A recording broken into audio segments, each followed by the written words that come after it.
মুকলি আকাশৰ তলত অংগনবাড়ী কৰ্মী সহায়িকাসকলে মহৰ কামোৰ খাই বিগত 3 দিন ধৰি উৰে নিশা প্ৰতিবাদ সাব্যস্ত কৰি আছে। নিজৰ সুৰক্ষাৰ প্ৰতি গুৰুত্ব আৰোপ নকৰি উৰে নিশা প্ৰাপ্য বিচাৰি অংগনবাড়ী কৰ্মী সহায়িকাসকলে প্ৰতিবাদ সাব্যস্ত কৰে। হিমু মামাই অংগনবাড়ী কৰ্মী দুখ বুজি নাপায় শীৰ্ষক নাম গাই অংগনবাড়ী কৰ্মী সহায়িকা চৰকাৰৰ বিৰুদ্ধে প্ৰতিবাদ সাব্যস্ত কৰে।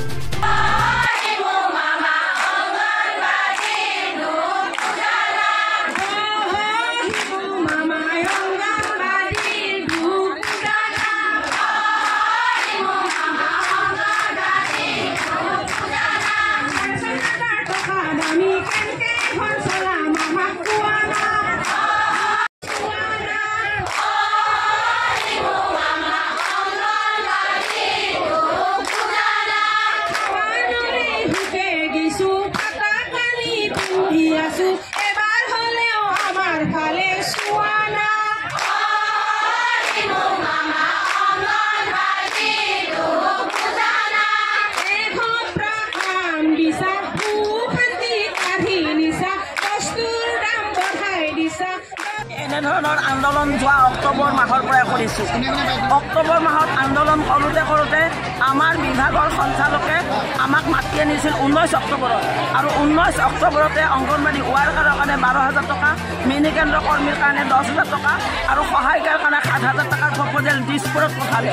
সেই দিছপুৰত পঠোৱা প্ৰপ'জেল সেনেকৈ কোনে থাকি গৈছে আমি নাজানো, কিন্তু আমি ভাবিছিলোঁ বাজেটত নিশ্চয় এজন সন্মানীয় সঞ্চালকে এটা প্ৰপ'জেল পঠিয়াইছে যিহেতু, গতিকে নিশ্চয় আমাৰ কাৰণে কিবা এটা ক'ব, কিন্তু আমাৰ কথা একো নক'লে। কৈছে মাত্ৰ অসমত আৰু 5,000 চেণ্টাৰ দিব।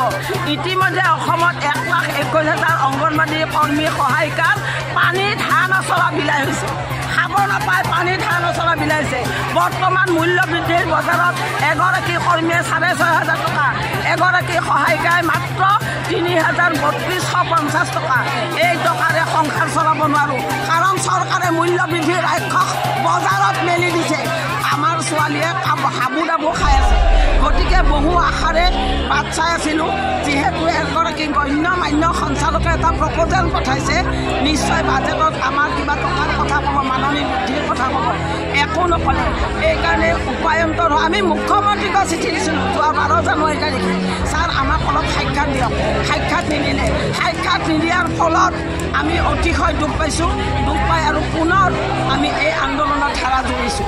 এই আন্দোলনৰ পৰিপ্ৰেক্ষিতত যোৱা 26 তাৰিখে সঞ্চালকৰ পৰা ডেপুটি ডাইৰেক্টৰ আৰু জইণ্ট ডাইৰেক্টৰ আহি আমাক কৈ গৈছে যে তোমালোকে 4 তাৰিখে বাইদেউৰ চেম্বাৰত বহিবা, বাইদেৱে মাতিছে, আমি যাম, তেওঁৰ প্ৰতি সন্মান জনাই আমি আলোচনাত যাম।